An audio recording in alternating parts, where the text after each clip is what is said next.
Irmãos, então hoje nós estaremos abordando o capítulo 15 de 1 Coríntios. Eu vou pedir para o irmão Fernando, por gentileza, fazer a leitura para nós. Ok, então, 1 Coríntios capítulo 15, assim nos diz a palavra do Senhor.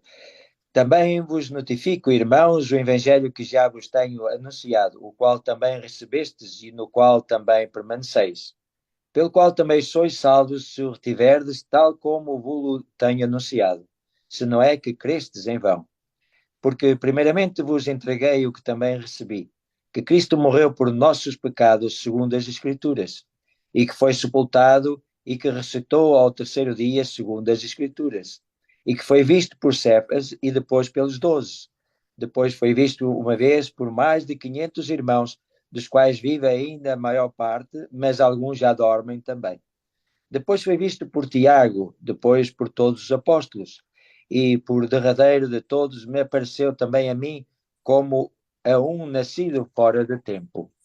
Porque eu sou o menor dos apóstolos, que não sou digno de ser chamado apóstolo, pois que persegui a igreja de Deus.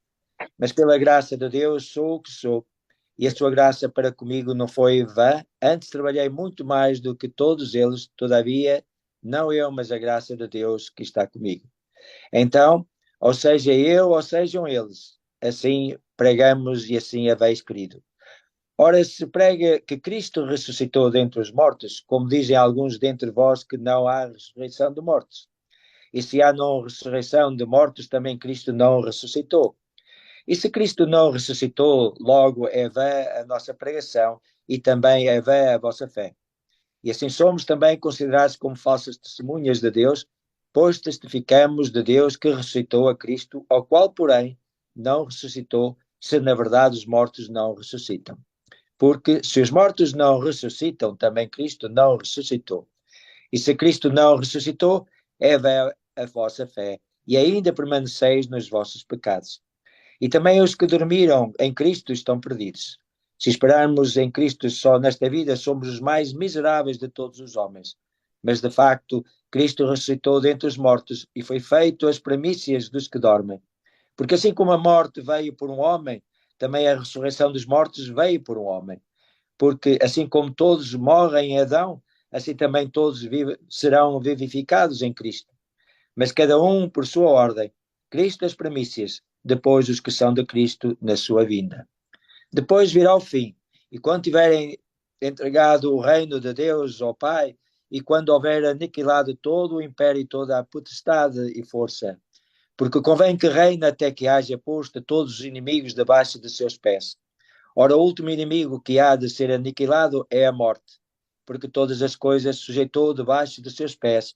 Mas quando diz que todas as coisas lhe estão sujeitas, claro está que se és tu aquele que sujeitou todas as coisas. E quando todas as coisas lhe estiverem sujeitas, então também o mesmo Filho se sujeitará àquele que todas as coisas lhe sujeitou, para que Deus seja tudo em todos.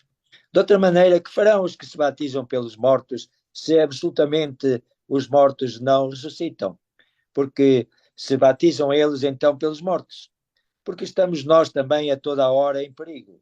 Eu protesto que cada dia morro, glorificando-me em vós, por Cristo Jesus nosso Senhor. Se, como homem, combati em Éfeso contra as feras, que me aproveita isso se os mortos não ressuscitam? Comamos e bebamos, que amanhã morreremos. Não vos enganeis, as más conversações corrompem os bons costumes. Vigiai justamente e não pequeis, porque alguns ainda não têm o conhecimento de Deus, digo para vergonha vossa. Mas alguém dirá: como ressuscitarão os mortos? E com que corpo virão? Insensato, o que tu semeias não é vivificado, se primeiro não morrer. E quando semeias, não semeias o corpo que há de nascer, mas o simples grão como de trigo ou de outra qualquer semente. Mas Deus dá-lhe o corpo como quer, e a cada semente o seu próprio corpo. Nem toda a carne é uma mesma carne, mas uma é a carne dos homens, e a outra a carne dos animais, e a outra dos peixes, e a outra das aves. E há corpos celestes e corpos terrestres, mas uma é a glória dos celestes, e a outra a dos terrestres. Uma é a glória do sol, e a outra a glória da lua. e a outra a glória das estrelas, porque uma estrela difere em glória da outra estrela. Assim também a ressurreição dentre os mortos semeia-se o corpo em corrupção, ressuscitará em incorrupção. Semeia-se em ignomínia, ressuscitará em glória. Semeia-se em fraqueza, ressuscitará com vigor. Semeia-se corpo natural, ressuscitará corpo espiritual. Há corpo natural e há também corpo espiritual. Assim está e também escrito: o primeiro homem, Adão, foi feito em alma vivente, o último Adão em espírito vivificante. Mas não é o primeiro o espiritual, senão o natural, depois o espiritual. O primeiro homem da terra é terreno, o segundo homem, o Senhor, é do céu. Qual o terreno, tais são também os terrestres, e qual o celestial, também tais também os celestiais. E assim como trouxemos a imagem do terreno, assim traremos também a imagem do celestial. E agora digo isto, irmãos, que a carne e o sangue não podem herdar o reino de Deus, nem a corrupção herdar a incorrupção. Eis aqui vos digo um mistério. Na verdade, nem todos dormiremos, mas todos seremos transformados. No momento, no abrir e fechar de olhos, ante a última trombeta, porque a trombeta soará e os mortos ressuscitarão incorruptíveis e nós seremos transformados. Porque convém que isto que é corruptível se revista de incorruptibilidade e que isto que é mortal se revista de imortalidade. E quando isto que é corruptível se revestir da incorruptibilidade e isto que é mortal se revestir da imortalidade, então cumprir-se-á a palavra que está escrita: tragada foi a morte na vitória. Onde está, ó morte, o teu aguilhão? Onde está, ó inferno, a tua vitória? Ora, o aguilhão da morte é o pecado, e a força do pecado é a lei. Mas graças a Deus que nos dá a vitória por nosso Senhor Jesus Cristo. Portanto, meus amados irmãos, sede firmes e constantes, sempre abundantes na obra do Senhor, sabendo que o vosso trabalho não é vão no Senhor. Amém.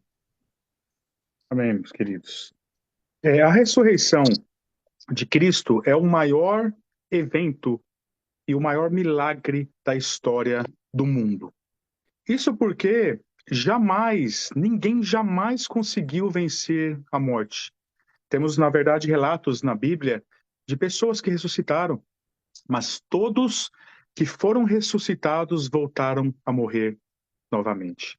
O Senhor Jesus foi o único que venceu a morte. Por outro lado, se a ressurreição não aconteceu, nada faz sentido para nós cristãos. Sem a ressurreição de Cristo, o próprio cristianismo em si não existiria. A cruz, sem a ressurreição, é simbólica, e é um símbolo de fracasso e não de vitória. Se Cristo não tivesse ressuscitado, ele não poderia ser o nosso Senhor e Salvador. Se Cristo não tivesse ressuscitado, na verdade, ele seria o maior enganador da história do mundo e teria enganado o mundo inteiro.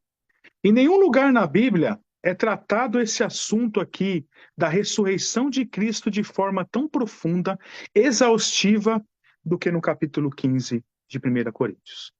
Paulo sintetiza o evangelho em 3 fatos essenciais: Cristo morreu pelos nossos pecados, ele foi sepultado e ele ressuscitou dentre os mortos. O conteúdo desse capítulo difere dos capítulos anteriores que nós já vimos. Nos capítulos anteriores, Paulo escreveu sobre problemas morais, éticos, culturais e eclesiásticos que os coríntios enfrentavam. Aqui, ele discute a questão doutrinária da ressurreição. E essa doutrina era um assunto de grande debate na igreja de Corinto. A igreja de Corinto tinha começado a abandonar a sua fé e substituir a teologia pela filosofia grega. A filosofia grega acreditava na imortalidade da alma, mas não na ressurreição do corpo. Ela acreditava na vida futura, mas não na ressurreição dos mortos. Os gregos acreditavam no dualismo filosófico. Para eles, o espírito era essencialmente bom, mas a matéria essencialmente má. Para os gregos, o corpo era uma prisão, no caso da alma. Nada havia de bom no corpo. Notem que quando o apóstolo Paulo pregou sobre a ressurreição na cidade da Grécia, de Atenas, o povo ali escarneceu, que nós vemos no capítulo 17, ali no versículo 32, escarneceram ele. Para os gregos, a ressurreição era algo intolerável e era, na verdade, um grande absurdo. Além dos gregos, um outro fator também que pode ter influenciado foi a quantidade de saduceus que se converteram ao cristianismo. Nós sabemos que os saduceus eles não acreditavam na ressurreição dos mortos. Então, por muitos judeus saduceus ali que se converteram ao cristianismo, eles podem ter resistido a essa parte. Então, é um outro fator ali que nós devemos considerar. No versículo 1 em diante, aqui até o versículo 11, Paulo ensina a doutrina da ressurreição de Cristo a partir das Escrituras e de numerosos relatos de testemunhas oculares que ele cita aqui. Entre as testemunhas oculares, ele menciona os 12 apóstolos, junto com Tiago e o próprio apóstolo Paulo, e ele também observa um grupo de 500 crentes que viram Jesus ressurreto. O testemunho dessas pessoas fortalece a fé dos leitores em Cristo. No versículo 1, Paulo deixa claro que o evangelho foi conhecido deles e que eles deveriam permanecer no evangelho que foi pregado pelo próprio apóstolo Paulo, no caso. No versículo 2, ele diz que por esse evangelho que eles eram salvos e que eles não deveriam se apegar a ensinamentos contrários. Eles teriam, senão eles teriam crido em vão. Aqui um alerta para eles não se desviarem das verdades que tinha sido pregado acerca da ressurreição de Cristo. Versículo 3 e versículo 4 em diante, vemos o evangelho que Paulo recebeu de Jesus e dos apóstolos, parece ser formulado aqui como um crédulo dos primeiros tempos usado nas confissões de fé pelos cristãos primitivos e na pregação e no ensino das igrejas. Esse resumo é fundamentado nas Escrituras, é dito aqui, né? Pelas Escrituras. E 3 versículos, Paulo usa 2 vezes a expressão segundo as Escrituras. Segundo as Escrituras, para demonstrar que o Evangelho está arraigado no Velho Testamento e emerge dele. Para ele, os ensinos elementares desse Evangelho são estes 4 fatos redentores. Primeiro, que Cristo morreu por nossos pecados, segundo as Escrituras. Segundo, que ele foi sepultado. Terceiro, que ele foi ressuscitado no 3º dia, aí diz, segundo as Escrituras. E que ele apareceu a Cefas e depois aos 12. Isso aqui, na verdade, é formado o credo apostólico, que Cristo morreu por os nossos pecados de acordo com as Escrituras. Observe que Paulo usa o nome de Cristo e não Jesus, aqui justamente para indicar o papel oficial dele como Messias, com sua referência ao Antigo Testamento.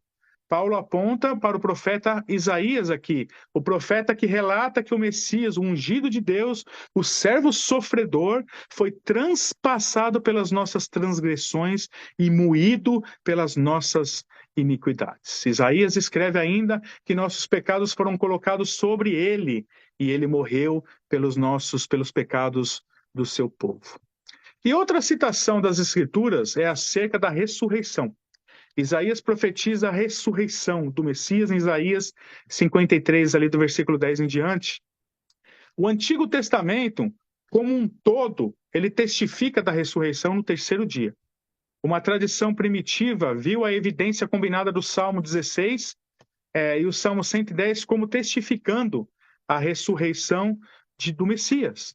Vemos no Velho Testamento que Deus restaura Israel no 3º dia.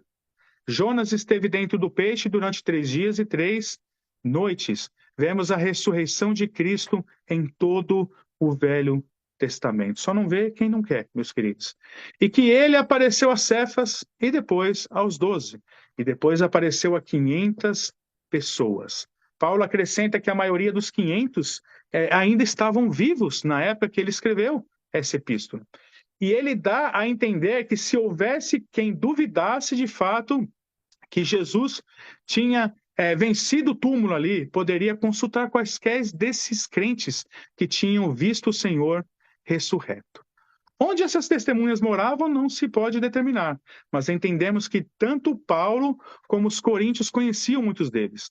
Paulo parece indicar que os céticos poderiam procurar as testemunhas e pedir os seus depoimentos. Depois disso, ele diz que apareceu a Tiago também. Sabemos que antes da morte de Jesus, os seus irmãos, incluindo Tiago, ainda não criam nele. Mas imediatamente depois da ascensão de Jesus, seus irmãos ali creram e estavam com os apóstolos no cenáculo. Então eles converteram. E por último, nós vemos aqui que ele apareceu, de todos apareceu a mim também. Apareceu a Paulo. Paulo menciona sua experiência na conversão no caminho a Damasco e chama o encontro com Jesus de uma visão do céu, né? E Paulo justifica que ele não era digno de ser chamado apóstolo aqui, porque ele havia perseguido a igreja do Senhor.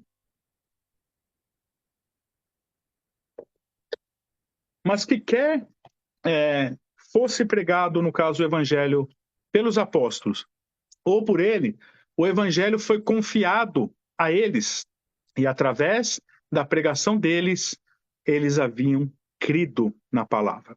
Do capítulo 12 em diante, Paulo se contrapõe aos que não acreditam na ressurreição com um argumento bem lógico aqui.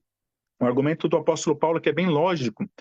Se Cristo é pregado que ele foi ressuscitado dos mortos, mas se Cristo não ressuscitou, logo é vão a pregação. Então nossa pregação é vã e também a sua fé. A fé seria vã. A nossa fé seria vã.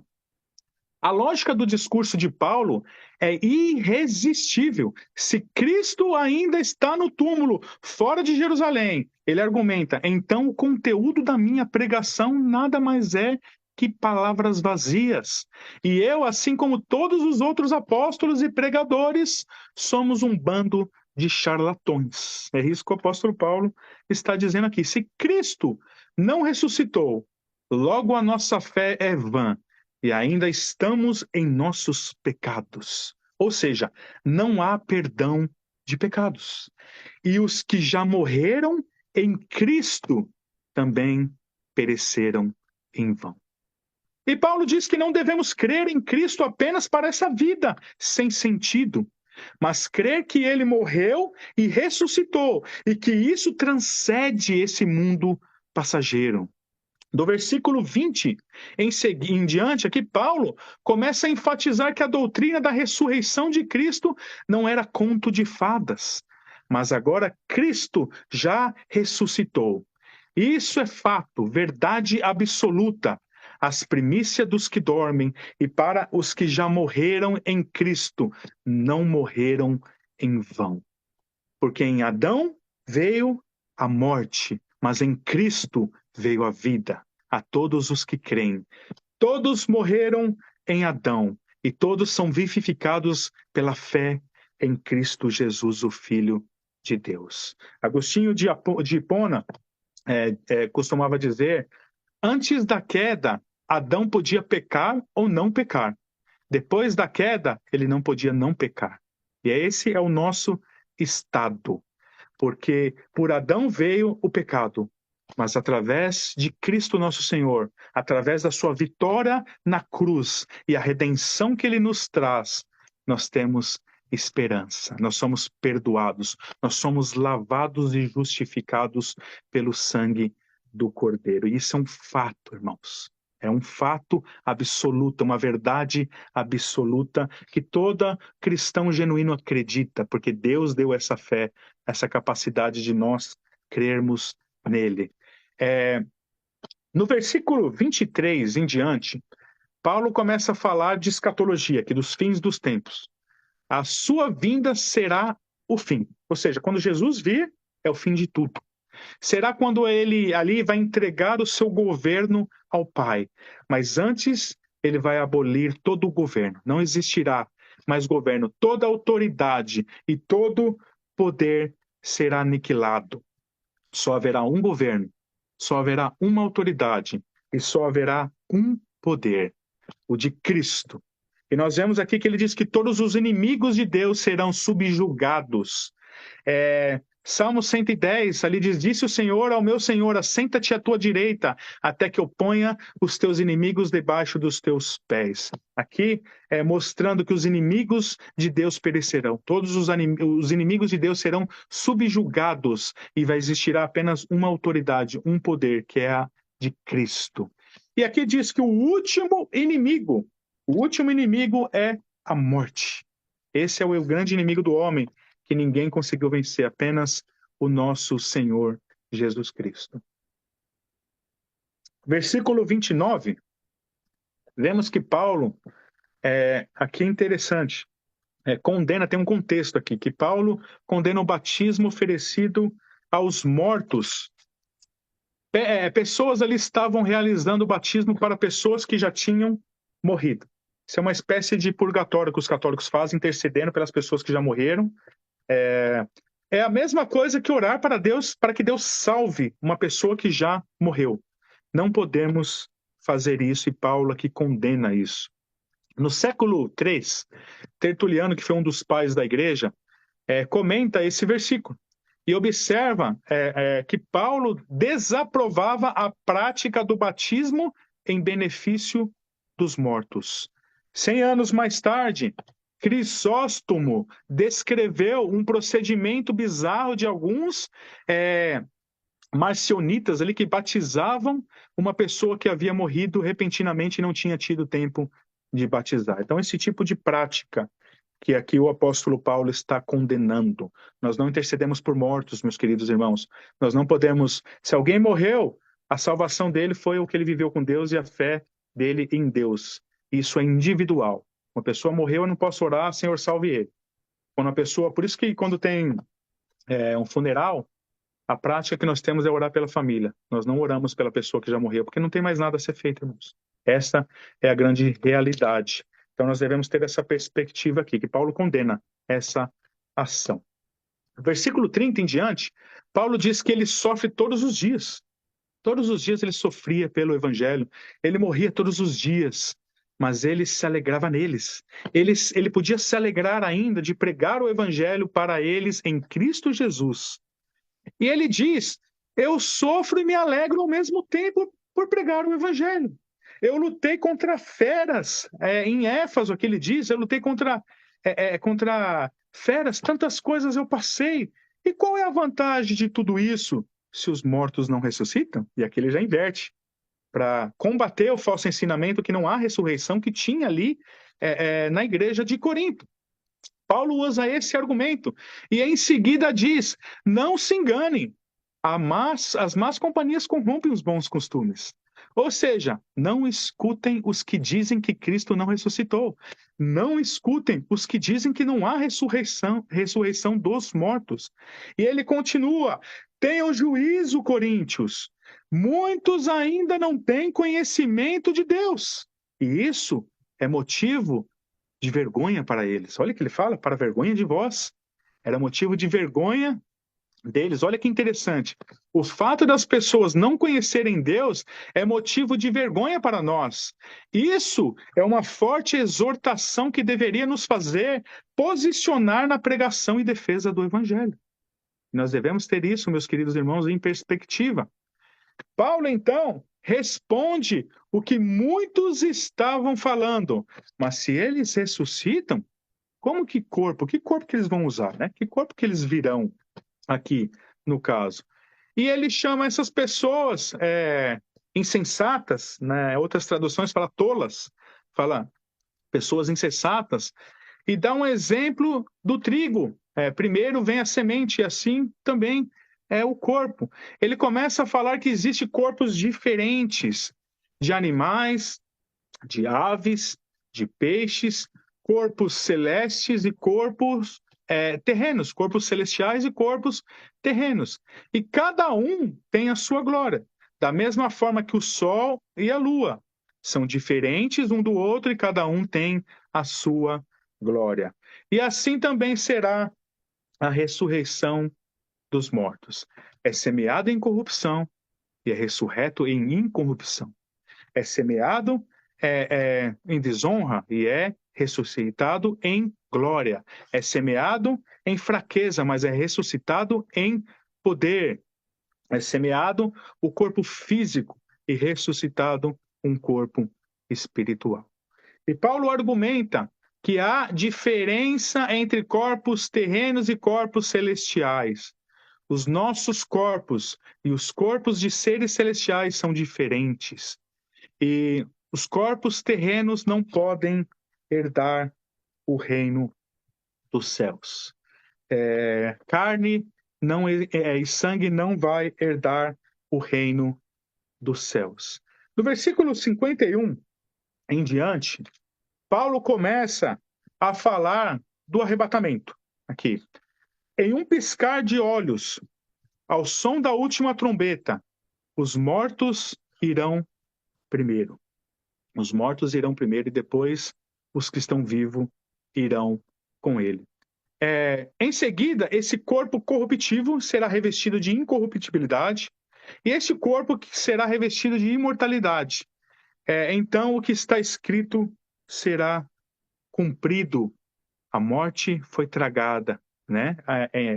Onde está, ó morte, a sua vitória? Onde está, ó morte, o seu arguilhão? E aqui nós vemos que pela última vez nessa epístola, Paulo cita passagens proféticas das Escrituras do Antigo Testamento, Isaías 25:8, Oséias 13:14. Ele põe o cumprimento da primeira profecia no futuro com essas palavras introdutórias. Então, o que está escrito será cumprido. Ele cita da profecia de Isaías, mas não segue nem o texto hebraico da Septuaginta aqui no caso, né? Essa é a tradução da escritura hebraico. Ele engolirá a morte para sempre. Esse é o texto original, né, da tradução. Ele engolirá a morte para sempre. O arguilhão da morte é o pecado. E o poder do pecado é a lei. Num único versículo, Paulo expressa a doutrina do pecado, da lei e da morte. Qual é esse aguilhão da morte? Aqui que Paulo está falando. E Paulo responde: o pecado. Qual é o poder do pecado? Paulo responde: a lei. Então, qual é a relação entre o pecado e a lei e a morte? O pecado é a causa da morte. E o conhecimento do pecado vem pela lei. E aqui, continuando, nos versos finais, versículo 57, mas graças a Deus que nos dá a vitória por meio do nosso Senhor Jesus Cristo. E no versículo 58, porque, meus amados irmãos, sede firmes, inabaláveis e sempre abundantes na obra do Senhor, sabendo que no Senhor o nosso trabalho não é vão. Aqui ele termina dizendo que nós devemos estar firmes, inabaláveis, sempre abundantes na obra do Senhor, sabendo que o Senhor, o trabalho nosso não é em vão. O evangelho que foi pregado é real, não é místico, não é um conto de fadas, não é brincadeira, é uma realidade séria, que implica em salvação e perdição. Então nós devemos levar a sério. Aqui num contexto bem específico, eles estavam, muitos ali, negando Cristo, a ressurreição de Cristo, pela influência da cultura grega e, como eu disse, dos saduceus. Muitas outras coisas nos influenciam nos nossos dias, irmãos. E nós devemos também estar firmes, inabaláveis, e confiar somente no Senhor Jesus. Eu sempre falo da linha cristocêntrica e Paulo não é diferente aqui no finalizar. Graças a Deus, que nos dá a vitória por intermédio do nosso Senhor Jesus Cristo. É sempre Cristo, irmãos. Ele sempre começa falando de Cristo, ele sempre termina falando de Cristo, é sempre a linha cristocêntrica. Quando eu falo devemos seguir a linha cristocêntrica, devemos seguir a linha cristocêntrica, devemos seguir a linha cristocêntrica. Eu falo, nossa, para de falar isso. Mas eu não estou falando coisa minha. Eu estou falando exatamente o que a Bíblia diz. É em toda parte, irmãos. Se nós olharmos por essa perspectiva e realmente analisarmos as Escrituras, tudo que nós faremos será de uma forma cristocêntrica. Tudo, irmãos. Ontem até no sermão eu falei um pouco sobre isso. Seja na pregação, seja na doutrina, seja na adoração, na liturgia de culto, seja no nosso modo de viver, sempre de uma forma cristocêntrica.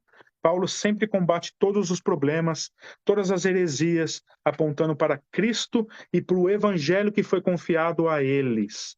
E nós devemos estar firmes nesse evangelho e não cairmos em falsos ensinamentos. Estarmos firmes, inabalados, crendo no evangelho verdadeiro, e assim nós seremos abundantes na obra do nosso Senhor.